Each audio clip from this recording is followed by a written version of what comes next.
Eh bien, bonjour à toutes et à tous. Donc, je suis très heureux de vous revoir pour une autre émission. Alors, c'est d'autant plus important que c'est la dernière de cette saison.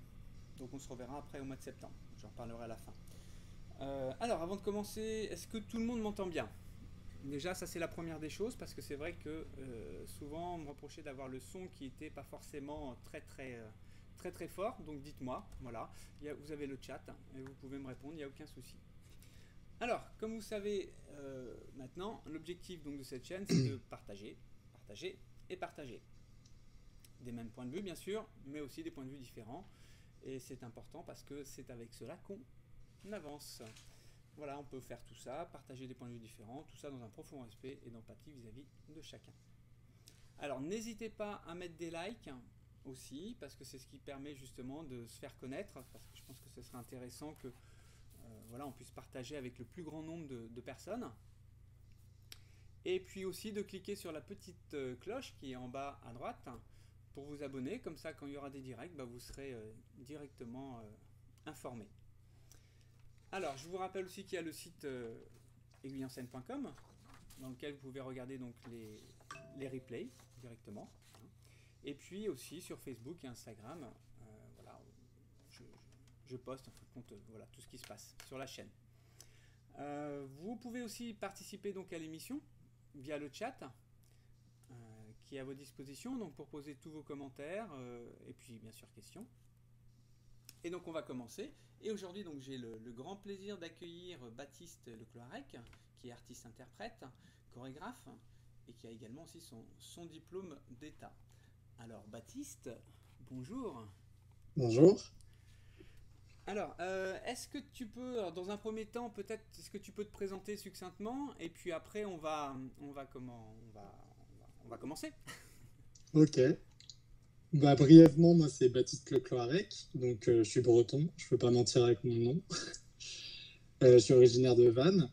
Je suis danseur-interprète à Paris, professeur diplômé d'État, comme tu l'as dit, et chorégraphe à certaines occasions. Et j'ai 28 ans. D'accord. Écoute, c'est très bien pour une présentation succincte. Voilà.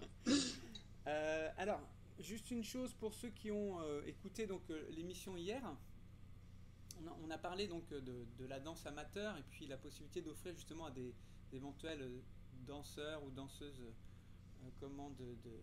futures de toucher du doigt en fin de compte le monde professionnel. Donc c'est vrai que ce soir, je pense que grâce à Baptiste qui a accepté très chaleureusement de partager son expérience de danseur intermittent, je pense qu'on va un peu mieux comprendre certains aspects de ce qu'est, on va dire, le métier de danseur. Alors, on va commencer. Ouais. Euh, alors, j'ai une première question. Tiens, on va se mettre tous les deux, voilà, ça va être plus sympa comme ça. Ma première question, c'est qu'est-ce qui t'a donné envie, ou plutôt à quel moment tu t'es dit bah, je veux être danseur? Bah, déjà, j'ai commencé la danse assez jeune, j'avais 10 ans. Et en fait, c'était dans les années 2000.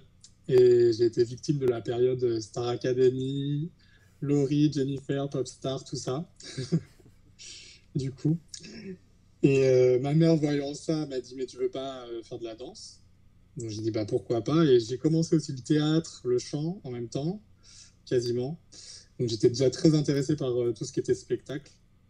Et finalement, ce qui a retenu mon attention, c'était la danse. Et du coup, j'ai commencé dans une petite association. J'ai commencé par le jazz, parce que ça correspondait le plus à ce que je voyais à la télé, entre guillemets. Donc j'ai commencé avec une dame maintenant qui est à la retraite, Cathy Chrétien, euh, qui m'a vraiment transmis la passion de la danse, quoi. Alors elle n'était pas du tout commerciale, mais du coup j'ai vraiment découvert la danse moderne jazz par son billet. D'accord. C'était sur Paris ou Ah non, dans non, quelle c'était en région? Bretagne, à côté de Vannes, à Tex. D'accord, oui, c'est vrai que j'ai oublié de dire que on est rentré en contact, enfin, c'est toi qui m'as contacté, suite, je crois, à l'entrevue avec Aurélie Menuet, je crois, c'est ça? Ouais, voilà, parce que bah, du coup Aurélie Ménage, je la connais de Vannes. Elle a son école de danse à Vannes et je l'ai connue parce que j'avais fait un duo avec une de ses élèves à l'époque pour un concours. d'accord. Et j'avais dansé à son spectacle de fin d'année. Et puis je l'ai connu aussi en stage, parce qu'elle fait venir Pascal Guéretin, et j'allais prendre les cours de Pascal aussi. Ah oui, Pascal Guéretin, Voilà, tout à fait. En fait, excuse-moi, je t'ai coupé, je te laisse, je te continuer. laisse continuer. De là, en fait, j'étais demandeur de stage, en fait. Parce que les vacances scolaires, je m'ennuyais. Enfin, je voulais continuer de danser, j'étais complètement mordu déjà.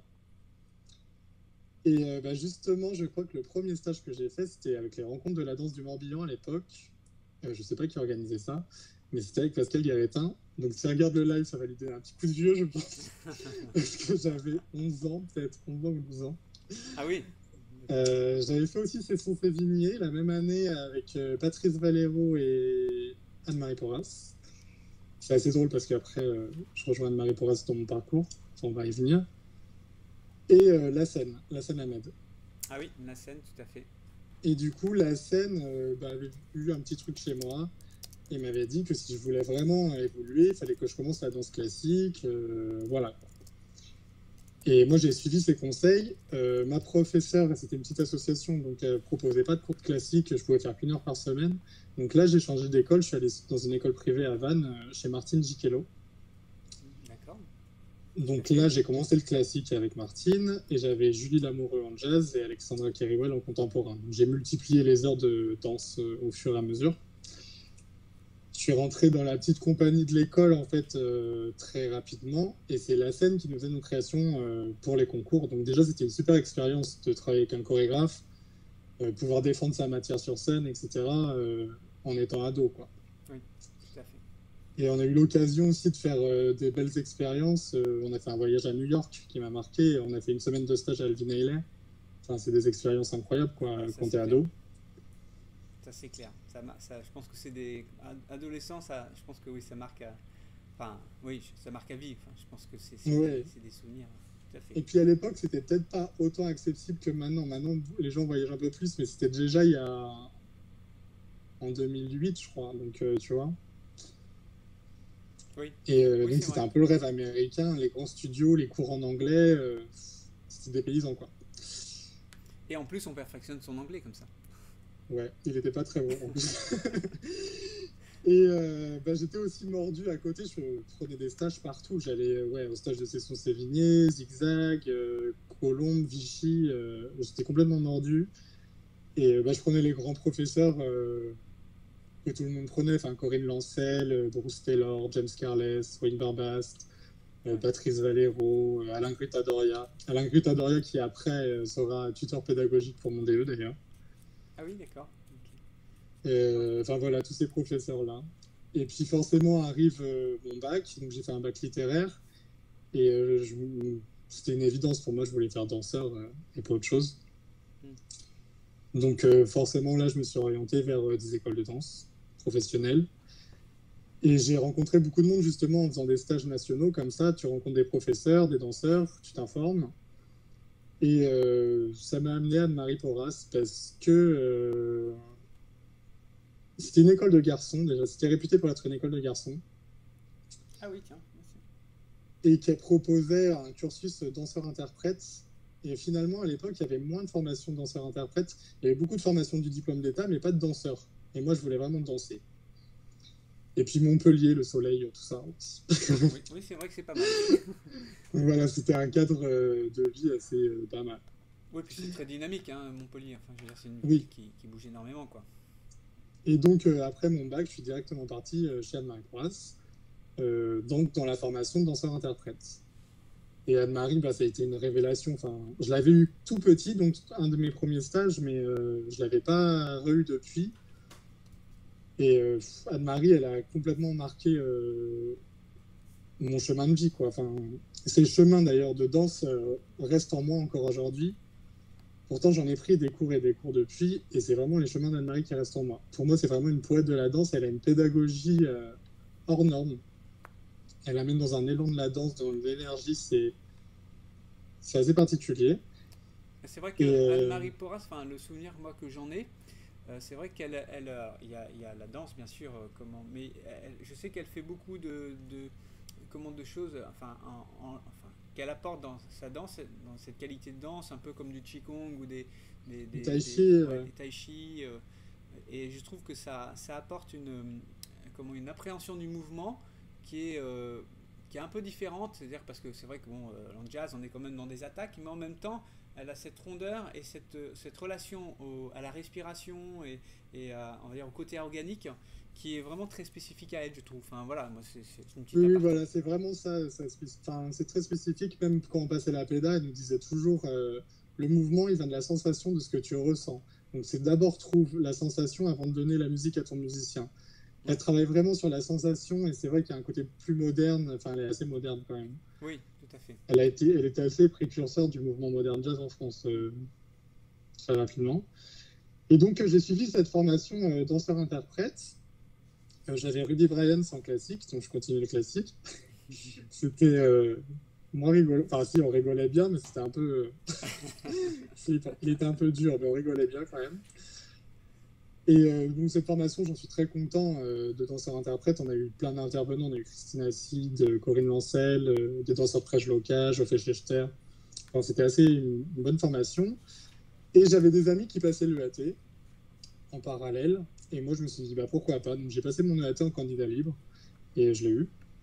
Et de là, s'est posé la question, est-ce que je passe mon DE? Donc, mes parents étaient plutôt favorables à ce que je passe un diplôme avant de me lancer. Oui. Et c'était rassurant, quoi.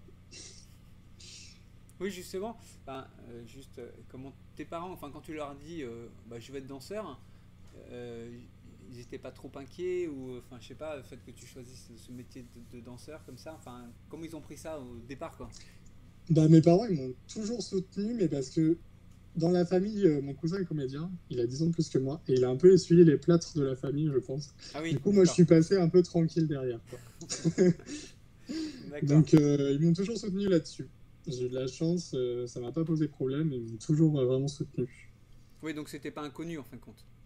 Non, c'était pas, enfin, le côté saltabanque n'était pas inconnu. Et puis, il y a toujours eu une fibre artistique. Mon grand-père jouait de la batterie, ma mère peignait, il y a toujours eu un truc artistique dans la famille, quand même. D'accord, oui, oui, donc oui, d'accord. Je comprends. Donc voilà, c'était pas réfractaire du tout.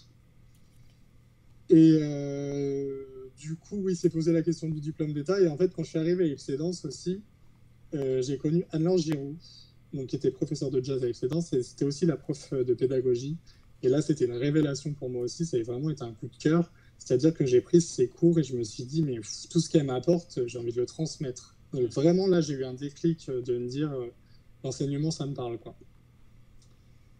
Et du coup, là, je suis rentré en formation DE et bah, après, j'étais assez scolaire. Pour tout ce que j'aimais, ça passait très bien.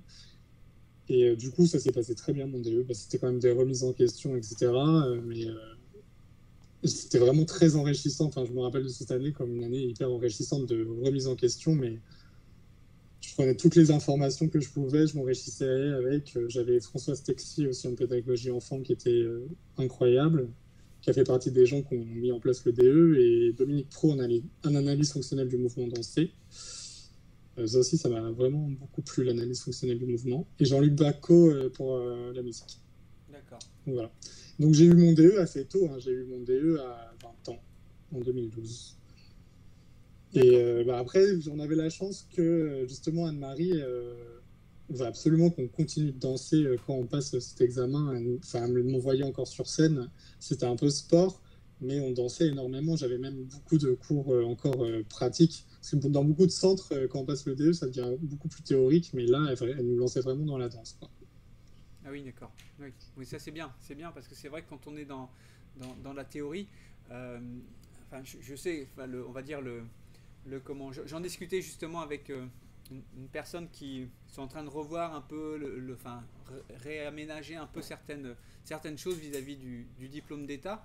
Et on va dire la première chose qui ressort, c'est justement le fait de ne pas pouvoir danser suffisamment aux périodes justement de pédagogie et puis de tout ce qui est de la théorie quoi. Comme tu disais, l'histoire de la danse, Euh, voilà. Donc ça Bah, c'est bien. Anne-Marie a toujours défendu ça. Nous, on dansait énormément. Enfin, j'avais théorie le matin et j'avais au moins 2 cours techniques l'après-midi, hein. Ouais, ouais Donc, elle prônait ça corps et âme, mais elle avait raison, je pense. Enfin, moi, j'ai toujours été dans son sens là-dessus, hein. oui, tout à fait, tout à fait. Et donc, j'ai poursuivi ma formation. Après, donc, j'étais quand même dans quelque chose de très cérébral. Parce que c'est quand même cérébral, la pédagogie, on se remet en question. Même si Anne-Marie, à côté, nous mettait vraiment dans de l'élan, etc. Et là, je suis revenu à New York. J'ai décidé de partir à New York avec une amie, Julie, qui était avec moi à UPC, pour vraiment lâcher ce côté cérébral et redanser, quoi. Parce que c'est vrai que quand on passe le DE, quand on sort du DE, on est très propre. Parce que la lisibilité, c'est le premier outil pédagogique pour les élèves derrière, donc on doit être très lisible, on est très propre.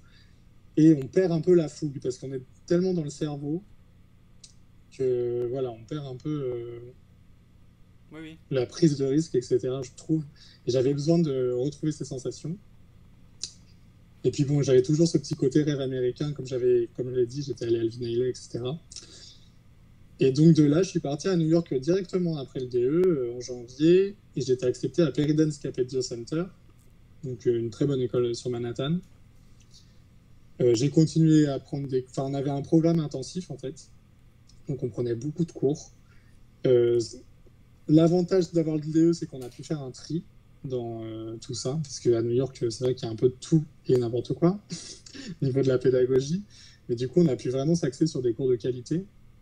On a beaucoup pris de la technique Simonson, donc c'est Marika Eliasberg, Max Stone, Jana X. J'avais les cours de classique toujours. Oui. Avec là une prof de classique qui m'a vraiment déstressé sur le cours de classique. C'était beaucoup plus relax et ça m'a fait beaucoup plus progresser. Avec Graciela Kozak, elle s'appelait. C'était une ancienne danseuse du NDT. Ah d'accord. Elle était super. Et j'ai aussi appris les techniques modernes. Parce qu'en fait, à Perry Dance Capezio, il y a le centre de formation de Limon, la technique Limon. Donc, que je ne connaissais pas du tout, qu'on appréhende un peu dans le modern jazz, parce que le modern jazz est construit d'un peu toutes les techniques modernes. Mais c'était hyper intéressant de se mettre au Limon, parce qu'on avait un cours de moderne obligatoire par semaine. Et la technique Horton, mais le Horton, j'avais déjà vu à Alvin Ailey quand on était parti en stage. Et le Gram. Et le Gram, j'esquivais un peu. Mon corps est pas fan du Gram. Je trouve ça très intéressant comme technique, mais moi, ça me fait un peu mal. Ouais. Voilà. Et donc, voilà, après, pour la formation, voilà, ça s'est arrêté à New York. Après, on a toujours une formation à vie. Je suis arrivé sur Paris, comme tout le monde, j'ai pris des cours, comme tout le monde. J'ai pris des cours dans les grands centres de Paris, les gros studios, Centre des Arts Vivants et Studio Harmonique. Donc, c'est un entretien régulier. Donc voilà, après, c'est une formation tout au long. Encore avant-hier, j'étais en cours de danse. Ouais. Oui, donc, ça, c'est pour la partie formation. Ouais. D'accord. Et donc après, tu es parti donc, du coup, tu es revenu sur Paris, si j'ai bien compris, en France. Ouais, je suis revenu en France. Et donc, à partir de là, ton quotidien, c'était quoi ton quotidien? Parce que là, bon, voilà, tu avais cette expérience de danse. Et donc, du coup, tu étais sur le marché, on va dire, du travail, entre guillemets, quoi. Et ben, j'ai commencé, en fait, à vrai dire, j'ai commencé à travailler à New York. J'ai commencé vraiment, mes premiers contrats, c'était à New York. Pendant que j'étais en formation, parce que la formation, elle était 6 mois, c'était intensif, mais j'ai dû rester 8 ou 10 mois. Et mes premiers contrats étaient à New York. Bon, j'avais le visa d'étudiant, donc on n'a pas le droit de travailler normalement, mais on s'arrangeait. Mon premier vrai contrat, je t'ai donné une photo, c'était pour la couverture d'un magazine, Sean, un magazine allemand. Je vais le mettre tout de suite, comme ça. Et en fait, le photographe était venu à Perry Dance repérer des danseurs, et il voulait des danseurs, parce qu'il y avait tout un édito avec des photos un peu plus dansées que la couverture. Et donc ça, c'est mon premier cachet de danseur véritable à New York. C'est mon premier billet, quoi. Alors tu vas la voir apparaître, il y a toujours un petit décalage de 10 secondes. Hein. Donc je l'ai mise voilà, normalement tu devrais la voir. Bientôt. Et du coup, on s'arrangeait, en fait, comme j'avais mon visa étudiant, on ne pouvait pas me déclarer. Et du coup, je prenais le numéro de sécurité sociale d'un copain et il me le redonnait au black. Enfin, c'est les magouilles que tout le monde fait à New York, en fait. Ouais. Et voilà, là, je la vois. C'est intéressant, justement, on va venir après sur statut intermittent avec tous ces problèmes de cachet pour le coup, à New York, il n'y a pas de... Oui, mais pour le coup, à New York, ils n'ont pas de statut. Enfin, nous, on a la chance d'avoir ce statut, mais à l'étranger, ils ne l'ont pas. D'accord. Et donc après, j'ai travaillé en compagnie à New York. C'est mes premiers jobs. J'ai parlé de Jana X et Marika Eliasberg. En fait, c'est des cours que je prenais avec elles. Et elles m'ont émis en tant que danseur. Elles m'ont pris dans la compagnie. Là, j'ai pas eu à passer d'audition. Elles avaient une compagnie à elles deux, c'était super. Et là, j'avais auditionné pour Sam Sam Young. C'était une chorégraphe d'origine chinoise qui s'était installée à New York et qui, en fait, avait décroché 2 soirs au Festival de danse de Brooklyn. Et donc, j'avais été pris et on était parti en création. Et du coup, on avait fait nos dates au Festival de Brooklyn. Donc, j'étais vraiment axé compagnie et j'ai juste fait un job plus commercial. C'était avec Darren Mitchell. C'était une performance commerciale pour une œuvre caritative, je crois, sur Broadway. Donc c'était assez magique aussi quand même. Et voilà. Ouais. Donc j'ai vraiment commencé, mes premiers jobs de danseur, je les ai commencés en parallèle sur la fin de ma formation à New York. D'accord. Ok. Mais pouvant pas rester à New York parce que j'avais pas le visa de travail et que le visa de travail, il fallait payer un avocat à $4000, j'avais pas les moyens, j'avais 20 ans. C'est pour ça que je suis rentré à Paris.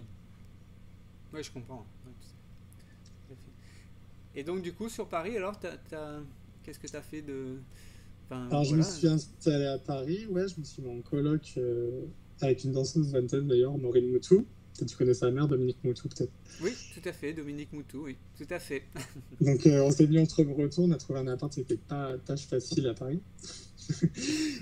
Et de là, mon tout premier cachet, c'était un cachet de figuration. C'était pour le film Yves Saint Laurent, avec Gaspard Ulliel. Donc c'est assez drôle, je jouais le rôle d'un danseur, mais c'était vraiment plus de la figuration. Et là, j'ai compris qu'il fallait faire des cachets pour faire son statut d'intermittent et qu'il va falloir tout accepter hein, pour avoir le maximum d'heures et faire son statut.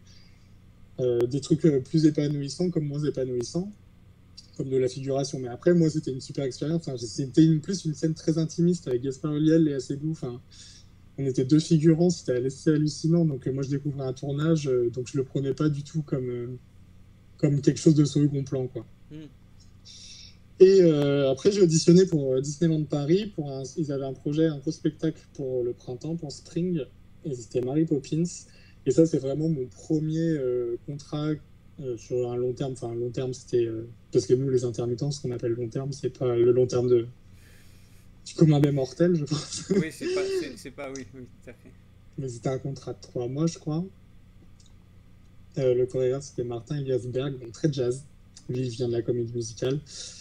Et bon, super expérience. Je savais pas trop à quoi m'attendre pour Disneyland Paris. C'était un spectacle extérieur pourtant.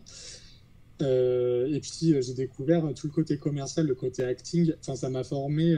Vraiment, c'était vraiment une super formation sur le terrain, quoi. Je me souviens de l'audition, justement, où moi je faisais ma chorégraphie sans trop d'âme. Enfin, j'enchaînais les pas et je voyais les anciens qui réauditionnaient parce que Disney, il faut savoir qu'on est obligé de réauditionner pour chaque spectacle. Même si tu as déjà fait le spectacle, c'est une deuxième saison, tu réauditionnes. Bon, rien n'est acquis. Et je voyais les anciens danser avec tout ce côté théâtral Disney, quoi. Ouais. Et j'ai fait, ah ouais, c'est vers là qu'il faut que j'aille quand même, que je travaille, parce que j'avais pas du tout ce côté-là. Moi, je venais de la compagnie, plus les contemporains, jazz, enfin voilà, quoi. Et donc, ce premier spectacle, ça a été vraiment une enfin, j'ai vraiment pris beaucoup de plaisir. En plus, le spectacle de rue, je connaissais pas. Il y a une proximité avec les gens que j'avais jamais connue, parce que le peu de scènes que j'avais fait jusqu'à présent, c'était des. Enfin, après, j'avais fait les concours, etc. en amateur, mais c'était des scènes publiques dans le noir et moi sur scène, quoi. Oui, tout à fait. Et là, c'était vraiment un spectacle extérieur et tu vis des choses que tu ne vis pas sur un spectacle basique. Enfin, je me souviens surtout, c'était plus tard sur Pirate et Princesse. Je dansais devant un handicapé. La chorégraphie, c'est que montrer du doigt la personne en face de toi, qui était en face de toi, et l'handicapé qui se tapait sur la poitrine, hyper heureux, hyper enthousiasmé. Et c'était hyper touchant. Et je me suis dit, ouais, c'est la beauté du métier quand même. Oui, bah voilà, là je vois une image. C'est un spectacle extérieur. C'était Goofy Garden Party. C'était un peu plus tard. Et voilà, on voit la proximité avec les gens. Oui, c'est pour ça que je trouve qu'elle est très, symboliquement, en fin de compte, elle est très forte parce que là, on voit vraiment la petite qui est derrière. Enfin, on voit les gens, quoi. Et c'est vraiment la proximité. Et Ah oui, oui, c'est vraiment à proximité. Et puis, il y a vraiment quelque chose qui se passe avec les enfants, mais comme les parents, des fois, les parents sont même plus enthousiastes que l'enfant. Mais ouais, ouais, c'est vraiment fort. Mais comme plus tard bon, sur Frozen, c'était un spectacle sur scène. Je t'ai envoyé des photos aussi de Frozen. ouais. Il y a des moments à Disney, enfin, c'est vraiment de la magie, hein. C'est celle sous la neige, non? Ouais, pour la neige. Alors, il y a en duo, il y a aussi, on te voit plus en plan rapproché. Alors, du coup, tu vas pas la voir tout de suite, mais je la mets. Oui, Vas-y, continue. bah, Puis je quand tu la continue vois, d'en tu, parler. tu rebondis, il n'y a pas de souci. Et donc sur Frozen, en fait, on vit des moments à Disney qui sont pas communs à une tournée ou etc. C'est vraiment une proximité avec le public qui est différente. Et puis ça touche des enfants. Et sur Frozen, en fait, on avait une petite fille qui venait nous voir assez souvent parce que Disney font des partenariats avec les enfants en fin de vie ou malades. Ils ont accès au parc gratuitement. Et il y a une petite fille qui était gravement malade qui venait nous voir assez souvent et qui nous avait tous fait un attrape-rêve en cadeau à toute l'équipe artistique et régie. Donc c'était quand même un gros boulot. Oui. Et pour la remercier, on s'était dit qu'entre deux shows, on irait prendre une photo avec elle sur scène. Donc on avait vidé le théâtre, on avait pris la photo avec elle sur scène. Et bon, elle très timide. Sa mère nous avait dit, ça nous avait tous émus, on avait tous les larmes aux yeux. Sa mère nous avait dit, bah là, elle a commencé la danse et le chant grâce à vous, elle vous admire et tout. Et là, tu te dis, ok, bah en fait, j'ai fait ce métier pour ça. Enfin, ça prenait vraiment tout son sens, quoi. Mais ça, je pense que tu le vis pas ailleurs qu'à Disney, peut-être, quoi. Oui, ouais, ouais, Enfin, voilà. ouais, tout à fait. Du coup, Mais c'est celle-ci, hein, là, que tu vois actuellement. ouais, ça, c'est sur Frozen, ouais. D'accord. C'est bien. Mais, du coup, là, c'était en extérieur, ça aussi, ou non, Non, ça, non, c'était sur scène. Ouais. c'était sur scène, d'accord. Ok, C'était d'accord. sur scène, mais on a des moments où on allait dans le public. Disney, ça reste toujours très interactif, quand même. Mais ouais, c'était sur scène. Mais Disney, ça a vraiment été une très bonne école pour moi. Enfin, clairement, faut être une machine à apprendre quand même. Enfin, ça va très vite. Tu changes de partenaire tous les jours, faut savoir s'adapter. J'ai vraiment beaucoup appris quand même avec Disney, même sur le point de vue théâtre et tout. C'était une bonne école, quoi. Ouais, c'était une bonne école, hein. Ouais, j'imagine. Et puis, comme tu disais, là, donc là, en fin de compte, les gens, enfin, les danseurs et danseuses doivent auditionner à chaque production. C'est-à-dire qu'on t'auditionne pas une fois et après tu fais plusieurs productions, c'est par, par Par spectacle. spectacle. Voilà, par Ouais. spectacle. Donc c'est vrai Parce oui, il y a deux régimes différents à Disney. Il y a ceux qui sont en CDI, qui font la parade. Bah, ils sont danseurs, mais ils n'ont pas un niveau pour être embauchés forcément sur les spectacles. C'est-à-dire qu'ils sont plus danseurs parade. Des fois, il y en a qui basculent sur des spectacles avec nous. Mais du coup, il y a les internes qu'on appelle, qui se font la parade, qui font plus les caractères, c'est-à-dire les personnages, etc. Et il y a tout ce qui est intermittent. Et là, ils font des auditions pour des spectacles en particulier, si tu veux. d'accord. Oui, tout à fait. D'accord, je vois. Il y a une autre image aussi. Alors du coup, tu vas peut-être pas la voir tout de suite. J'imagine que ça doit être aussi à Disney là. Si vous êtes habillé en, alors c'est des costumes d'officiers bleus, je crois. Ah non, alors ça, Non, c'est pas c'est quoi? Disney.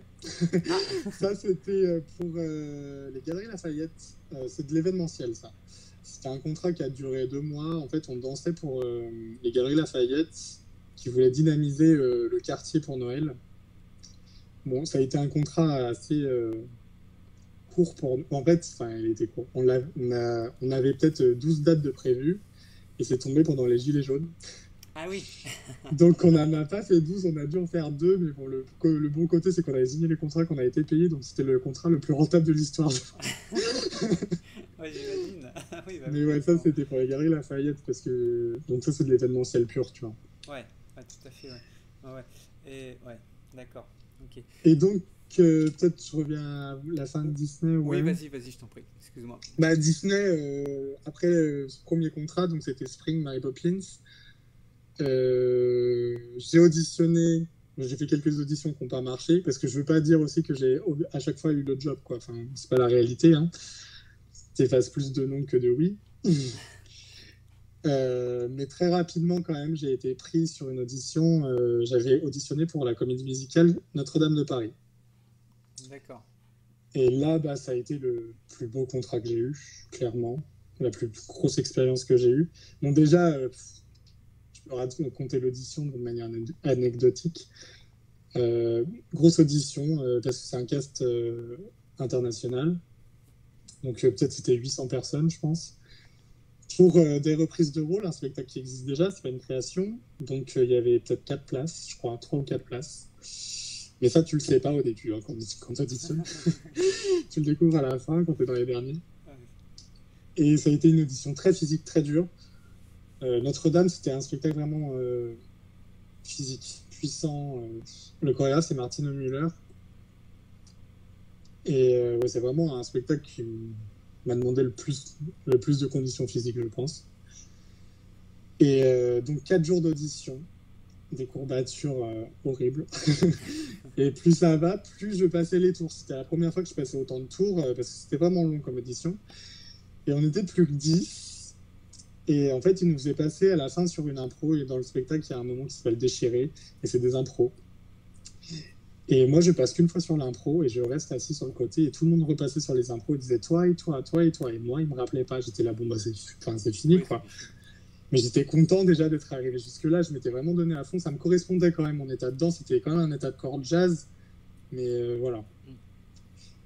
Et ils nous disent, bon, bah voilà, vous êtes 10, mais il n'y a que 3 ou 4 places. On vous donnera la réponse sous un mois. J'ai fait, oh là là, sous un mois, c'est long à attendre après tout ça. Et le lendemain, on m'appelle.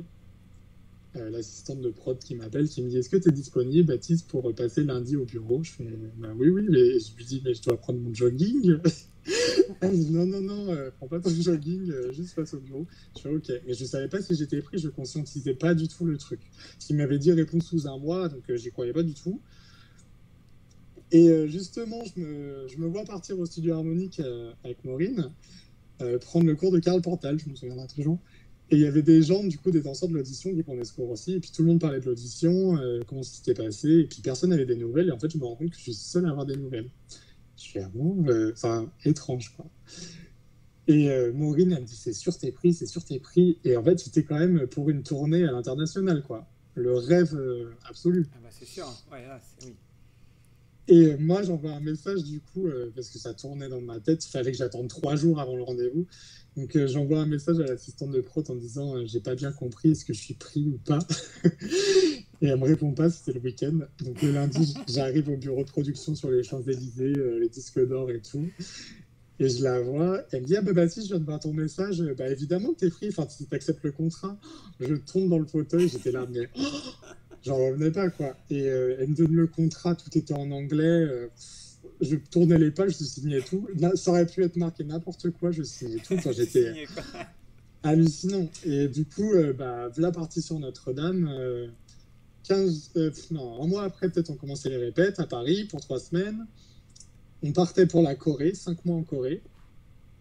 Donc de là, répétition, création, et c'était parti pour le spectacle, un spectacle hyper physique, à un rythme très intense, 8 shows par semaine. Ah oui. Donc 2 le samedi, 2 le dimanche, et lundi off. Donc c'était très, très intense. Après, on avait des jours off quand on changeait de ville. D'accord, oui. Le temps qu'ils installent les décors, etc. Mais par exemple, Séoul, on est resté bien 2 mois. Il fallait tenir les 2 mois à 8 shows par semaine. Ouais.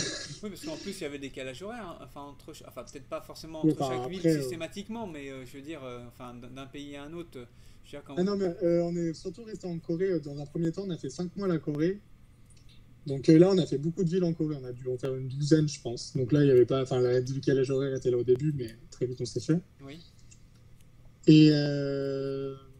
Et puis, après, voilà, je dis que c'est ma plus belle expérience parce que c'était ça dansait vraiment. Enfin, c'était de la vraie danse, quoi, physique, etc. La place de la danse est très importante dans Notre-Dame parce qu'à l'époque, les décors n'étaient pas si fous que ça. Enfin, sur Notre-Dame, il y a un mur et pas grand-chose d'autre. S'il n'y a pas les danseurs, oui, ça fait un peu chiche, quoi. Ouais, donc c'est vraiment axé quand même sur la danse. Et puis des salles impressionnantes. Enfin, à Séoul, c'était 9000 places, des plateaux géants. Et tu te donnais tellement physiquement sur scène que les saluts, t'en avais les larmes aux yeux, quoi. Et le public asiatique est assez enthousiaste à l'idée des comédies musicales françaises. C'était complètement fou. On sortait de de scène, enfin on sortait après s'être démaquillé, etc. C'est les fans qui nous attendaient avec des cadeaux, des autographes, etc. Et pas que les chanteurs. Moi je me suis dit, bah, ça va être que pour les chanteurs, même nous, tu vois. Donc c'était vraiment un peu un rêve, quoi. Enfin, c'était une autre galaxie, puis dans un pays que tu connaissais pas du tout, une culture que je connaissais pas du tout. Et de là où les tournées se sont enchaînées, on est rentré peut-être un mois en France, ils m'ont reproposé Taïwan, donc là on est parti à Taïwan. Taïwan, c'était pas long, c'était peut-être 3 semaines. Taïwan, c'est fini, ils m'ont proposé le Liban. Donc, je suis reparti au Liban après. Pareil, Liban, c'était peut-être 3 semaines, un mois. 3 semaines, ouais. Le Liban, c'était assez fort parce que c'était la première fois qu'on avait un public francophone. Et je me souviendrai toujours, le spectacle commence sur le temps des cathédrales et on est dans des couvertures, on joue le rôle de sans-papier. Oui. Et là, le public entier, je sais pas si c'est une salle de 5000 places peut-être, commence à chanter. Et se prendre le temps des cathédrales chanté par 5000 personnes, ce qui n'était pas arrivé jusqu'à présent parce qu'on jouait en Asie, enfin ils parlaient pas français. C'était assez fort aussi. C'était une expérience assez inédite, ça. Ah oui, Ouais, le public libanais, en plus, était assez interactif. Très vite, ça applaudit, ça chante, voilà, c'est très jovial. Et donc ça, c'était au Liban, ouais. Et après, j'ai arrêté. J'avais fait le tour quand même du spectacle. Ils m'ont reproposé une tournée en Corée à la rentrée qui venait. J'avais fait le tour de la Corée, j'avais fait le tour du spectacle.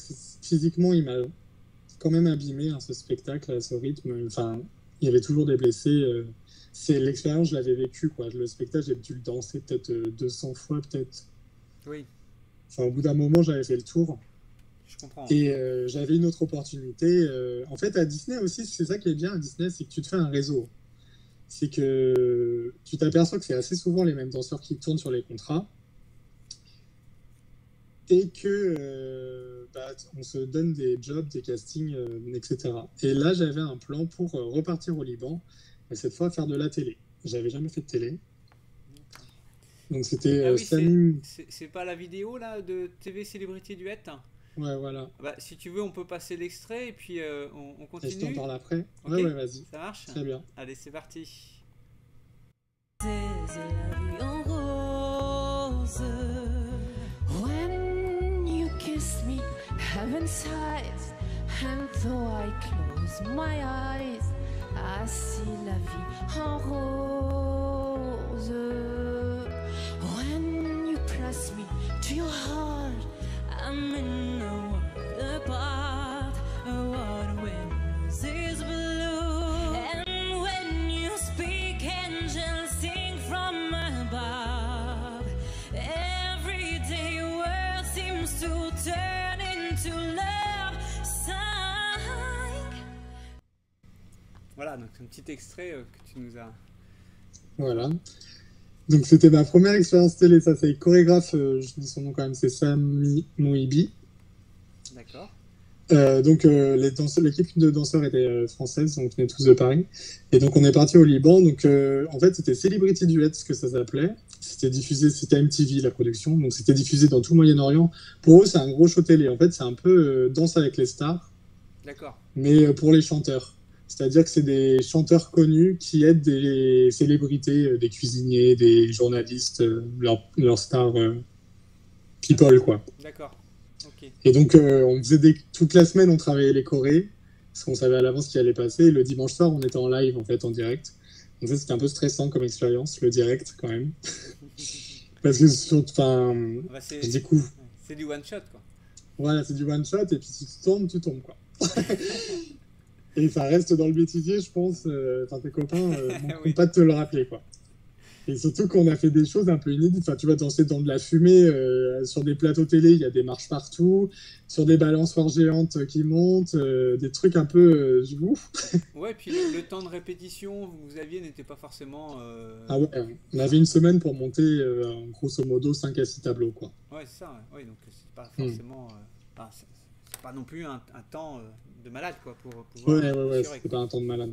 Donc ça, c'était expérience télé hyper intéressante. C'était mes premiers plateaux télé. Nouvelle expérience de vie, très enrichissante. Ouais.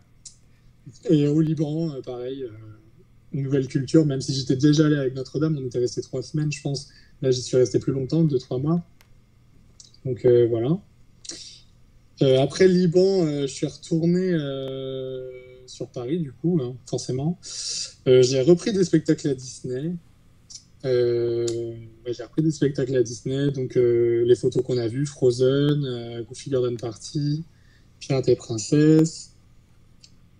Le dernier quand même qui m'a le plus marqué à Disney, c'est le Roi Lion. Ouais. Ça, c'était l'année dernière. Et ça a été la création qui m'a le plus marqué. C'était vraiment la plus belle création que j'ai faite. Parce que Notre-Dame, c'était une reprise de rôle, donc c'était pas une création. Là, c'était vraiment une création du spectacle. Et Disney a investi beaucoup dans ce spectacle. Il y avait beaucoup de com dessus. Ils ont construit un théâtre je sais pas, il doit y avoir 1200 places, une scène avec plateau tournant, des acrobates du machinois, des bungees et des élastiques qui sautent, etc. Ils ont vraiment misé gros dessus. La chorégraphe, j'avais déjà travaillé avec elle, j'en parlerai plus tard, Cathy Emachua, que pour moi ça a été un coup de cœur la première fois dès que j'ai travaillé avec elle, quelqu'un de très humain, humble, une matière chorégraphique qui me parlait tout de suite, qui me paraissait naturelle dans mon corps. Et ouais, je me souviens que la création était forte, le théâtre qui était en retard, parce que du coup le théâtre était construit pour nous, les délais de travaux étaient en retard, c'était un peu sport, et puis finalement on a quand même réussi. Mais je me souviens très bien de la première fois qu'on a rencontré les chanteurs. On avait beaucoup de gens qui venaient nous voir de Disney World, le directeur du parc d'Orlando, le directeur du parc de Tokyo. Enfin, Oui. il y avait beaucoup d'enjeux sur ce spectacle pour Disney. Et la rencontre avec les chanteurs, ils venaient de faire un happening à la gare de Lyon, qui est assez connu, qui est sur YouTube. Ils avaient fait un a cappella à la gare de Lyon. Et ils nous avaient chanté le Cercle de la Vie Ah oui. à notre première rencontre, et on avait tous les larmes aux yeux. En plus, les musiques du Roi Lion sont assez puissantes. Enfin, Elton John, Oui. elles sont assez marquantes. Je trouve que dans la musique de Disney, c'est vraiment celle du Roi Lion qui ressortent. Oui. Et en plus, le Roi Lion, c'était quand même mes premiers. Enfin, ce que ma mère dit, c'était mes premiers pas de danse. C'est mon premier CD. J'avais l'album, la BO. Ah Et oui. je dansais déjà dessus petit, donc c'était un peu le cercle de la vie, tu vois. Et je pensais bien que jamais ça m'arriverait de danser sur un spectacle Roi Lion, parce que le Roi Lion de Broadway, ils font un cast exclusivement métis. Donc moi, d'accord, breton, ok. compliqué. Mais j'avais quand même eu auparavant l'occasion de faire un event à Disney où on avait fait juste un one-shot, un Roi Lion avec un orchestre symphonique. C'était magnifique d'ailleurs. Mais je pensais pas que je puisse arriver un jour sur un vrai spectacle Roi Lion, quoi. Ouais. Donc c'était un peu un rêve qui s'accomplit. Ouais, le Roi Lion, c'était vraiment une belle expérience. Donc c'était la création l'année dernière et on a fini en septembre, hein. Et je t'ai envoyé le petit teaser d'ailleurs.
Bon, je sais pas si j'ai trop le droit de l'annoncer, mais je l'ai su aujourd'hui.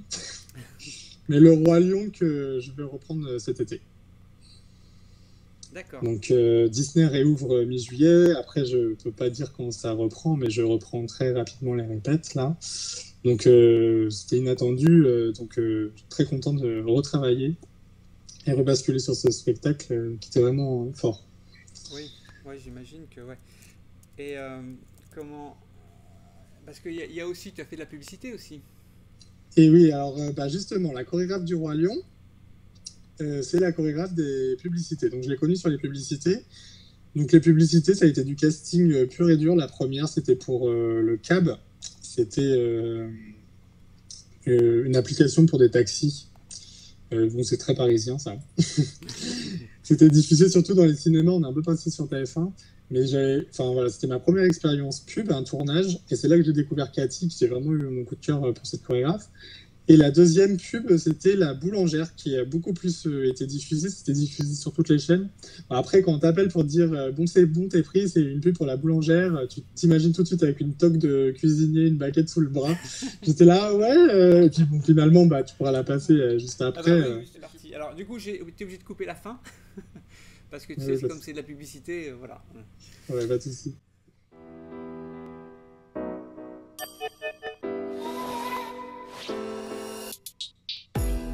Les temps changent, les rôles aussi. On peut tous préparer un bon dîner avec Pizby Up, la boulangerie.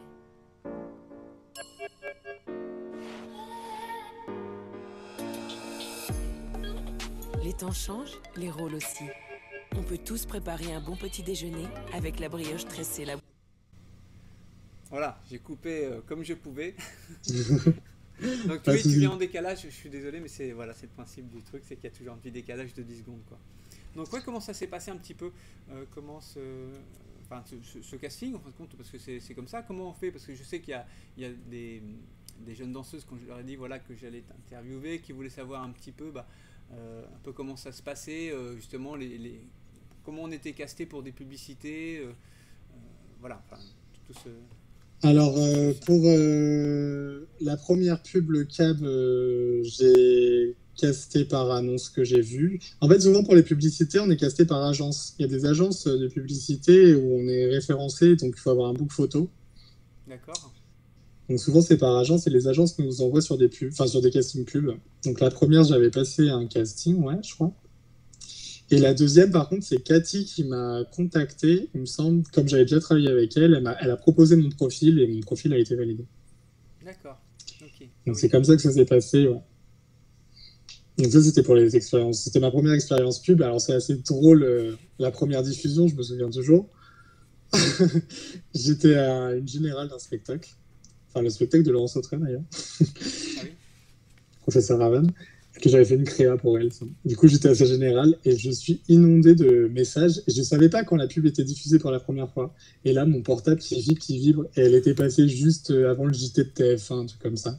Ah oui. Et donc, c'est assez drôle. Après, pendant bien 3 mois, tu as des gens qui te prennent en photo à la télé, etc. Ah, excellent. Bah oui, tu ouais, expérience inédite, quoi. Donc, ça, ouais, tournage, pub, ça s'est très bien passé. Et puis, finalement, j'étais bien contente du résultat. Je trouve qu'il la trouve très visuelle. On ne s'attend pas du tout que ça soit pour la boulangère, quoi. Enfin, ça m'a fait une belle vidéo. Oui, puis je pense, est-ce que ça booste un petit peu aussi pour on va dire, pour avoir d'autres contrats ou est-ce que... Bah ouais, parce que par exemple, un chorégraphe avec qui tu as déjà travaillé, et ils oublient, tu vois, ils font travailler, ils sont sur d'autres projets. Et ils te voient à la télé ou ils te voient passer sur Facebook avec cette pub, ils disent ah mais oui, il y a Baptiste, bam, et ça relance un peu la dynamique quand même, la visibilité. D'accord, ouais, je comprends. Alors du coup, j'ai passé une petite photo. Parce que alors, je sais pas parce que tu me l'as envoyé, mais du coup, je ne sais pas à quoi ça correspond. Donc, est-ce que tu peux nous en parler un petit peu? Ça, c'est Notre-Dame, c'est les saluts de Notre-Dame. D'accord. Okay. Ça, c'est en Corée, c'est en Corée ou à Taïwan, je pense. Ou au Liban. Au Liban, oui, tout à fait. Je t'en avais donné une autre de Notre-Dame où je suis avec le chanteur. Je suis dans la même tenue. Ouais. Tout à fait. Donc, je vais la passer tout de suite. Là. Hop, voilà. Donc toi, tu vas l'avoir en décalage, mais normalement, tout le monde va les voir. Oui, c'est toi qui es au sol comme ça, et le chanteur qui lève le poing, c'est ça? Voilà, c'est ça. C'est sur les sans-papiers. Sur les sans-papiers. Voilà, c'est une musique référente du spectacle. D'accord. Donc là, tu ne devrais pas tarder à la voir. Au niveau des éclairages, c'est très... c'est l'impression que ça me donne. Hein. C'est très, très, très poussé au niveau bien sûr, l'ambiance, mais par exemple, au niveau du fond, on voit un escalier qui... Et ben le fond, en fait, ça représente le mur de Notre-Dame. Et oui, il y a tout. En fait, tout le décor est sur le fond. Il y a des poutres qui sortent du fond. Il y avait des trappes aussi par lesquelles on sortait. C'est vraiment le décor principal. Ça représente. En fait, la scène représente le parvis et le fond, la cathédrale. D'accord. Mais Notre-Dame, c'est un spectacle Enfin, moi, du coup, je pensais que ça allait être un peu plus joyeux que ça, mais c'est quand même une tragédie. J'avais quand même le Notre-Dame, le bossu de Notre-Dame de Disney qui est arrangeant à la fin, mais c'est quand même un spectacle assez sombre. Nous, on joue des sans-papiers tout le long. C'est une tragédie. Enfin, tout le monde meurt à la fin. Esmeralda se fait pendre. Quasimodo meurt d'amour. Ah, c'est Donc sympa, c'est assez dark quand même. C'est une comédie musicale, mais c'est assez dark. Ouais, c'est vrai, ouais. Alors moi, il y a une photo aussi qui m'a intrigué, je ne sais pas justement d'où ça vient, je devrais la voir là, je pense. C'est un portrait en peinture. Alors ça, ouais, alors ça, c'est pour aussi montrer que des fois, on est contacté, pas forcément pour des projets danse, mais les photographes aiment bien travailler avec les danseurs. Et lui, par exemple, c'est un artiste qui s'appelle Damien Dufresne, qui je vous invite à regarder, c'est un super travail, et il est maquilleur, et donc c'est du maquillage. Ah, Et d'accord. après, il me prend en photo. Ah ouais, Et d'accord. Donc c'est que du maquillage et après il prend en photo. ouais, c'est que du maquillage. Et il expose assez pas mal, hein, son travail marche bien. Et lui, par exemple, je l'ai connu aussi grâce à un maquilleur de Disney qui m'a fait venir pour des essais à Make Up Forever, un truc du genre. Et lui était prof là-bas, et c'est comme ça que j'ai eu ce shooting. Donc ça, c'est pour montrer aussi que on peut être... Enfin, il faut être pluridisciplinaire. Et du coup, Oui. on peut toucher à autre chose aussi que des choses dansées, quoi. Oui, oui, tout à fait, ouais. Mais c'est très bien, ouais, tout à fait, c'est très bien que tu aies vu ces Donc, photos. Alors j'en ai une autre là, alors tu es habillé en soldat, je sais pas, je sais pas, c'est quoi, un en prisonnier poilu. plutôt? Un Ah, poilu? moi, je suis en poilu. Un poilu, d'accord. Ok. Et ça, on peut ouvrir le point cinéma, parce que du coup, en étant danseur, la danse aussi est présente au cinéma. Ça, c'était pour le film André Téchiné, Ah, qui s'appelait d'accord. Nos années folles, Tout à fait, tout à qui fait. était au Festival de Cannes, hors compétition. Ça, c'était une super production, hein. André Téchiné avait une reconnaissance pour nous, parce qu'il faut savoir que le métier de danseur, quand même, de toutes les professions artistiques, on est moins reconnu, mais même en termes de salaire. C'est-à-dire que sur un spectacle, on va passer après les régisseurs, après les maquilleurs, après les ingénieurs son, après les chanteurs, après les musiciens, forcément. Je ne sais pas à quoi c'est dû, parce qu'on est quand même sur scène et que, paradoxalement, on a la carrière la plus courte, quand même. Mais je pense que c'est peut-être parce qu'on n'a pas le son. Oui, Il n'y a pas le son. Nous, on est silencieux, et c'est peut-être pour ça qu'on n'est pas autant reconnu. Et là, André Téchiné, il avait conscience de ce travail-là des danseurs. On répétait au Châtelet quand même, enfin, dans des conditions énormes. On a eu une semaine de tournage. Et on dansait un tango, une valse et une partie un peu plus danse contemporaine, justement, dans ce costume-là. oui. Et j'avais mon nom au générique, quoi. Ce qui est improbable pour un danseur d'avoir son nom au générique. Donc, André Téchiné, là-dessus, top. Ouais, carrément. Et après, au cinéma, tu vois, j'ai dansé dans Un homme à la hauteur. C'est avec Jean Dujardin, Virginie Fira. J'ai dansé aussi dans un film chinois, Mon ancien toit, qui s'est tourné à Paris, à côté de l'Opéra. C'était dans un lieu magnifique. On dansait un grand tango aussi. Et c'est la même chorégraphe, Sonia Vialnex, je vais pas écorcher son nom, qui m'avait booké du coup sur Téchiné et sur le tango, là. D'accord. Après, comme j'ai dit, il m'arrive aussi de faire de la figure. Moi, je suis pour ne dénigrer aucun job, qu'un cachet, c'est un cachet, que c'est toujours mieux et toujours plus fun que de travailler à l'usine, à la chaîne, par exemple. Et que de toute façon, nous, on a besoin de faire des heures et que voilà, plus on travaille, plus notre taux sera intéressant après. Enfin, on reviendra au statut d'intermittent après, mais donc voilà, moi je dénigre rien. Donc j'ai déjà fait j'ai fait aussi de la figure parce que des directeurs de casting, par exemple, qui m'ont booké sur ces films-là, Un homme à la hauteur, par exemple, elle m'a appelé, elle m'a dit, écoute, j'ai un poste de figure qui se passe sur 120 battements par minute. Oui. J'ai 10 jours de tournage pour toi. C'est de la silhouette en plus. La silhouette, c'est mieux payé que la figure. Elle me dit, ça t'intéresse? J'ai dit, bah oui, carrément. 10 jours de travail, tarif silhouette, je dis oui. Après, on a fait des choses, je fais des choses plus ou moins épanouissantes, quoi. Ça reste un tournage. Tu vois, j'ai fait Le talent de mes amis, aussi un film d'Alex Lutz. On dansait à Madison. Bon, à Madison.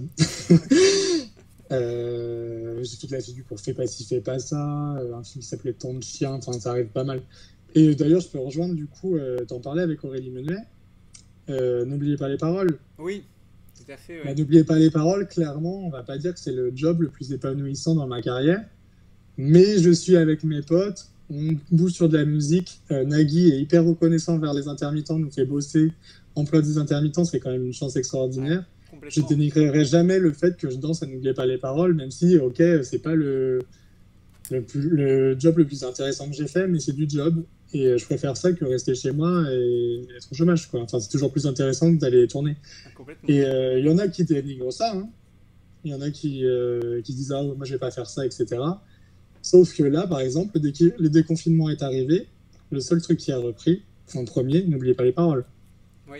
Et nous, on était bien contents. Tu vois, là, j'ai enchaîné 5 jours de tournage. Je suis bien content d'avoir repris le travail et d'avoir des cachets. Ouais, complètement. Non, mais Donc, complètement. ouais, faut pas mettre de côté ces jobs-là.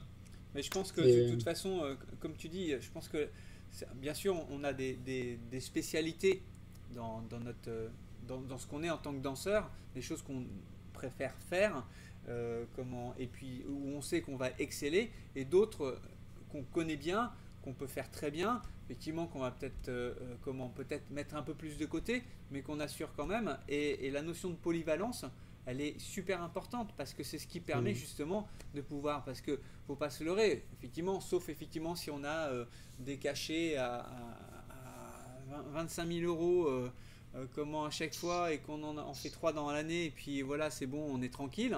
Ce qui est quand même non, assez rare. Avec 3 cachets, tu fais pas ton intermittence. Oui, c'est vrai. Ouais, mais tu peux vivre quand même bien. Ah oui, si c'est 25 000 euros, ça va. Ça va quoi.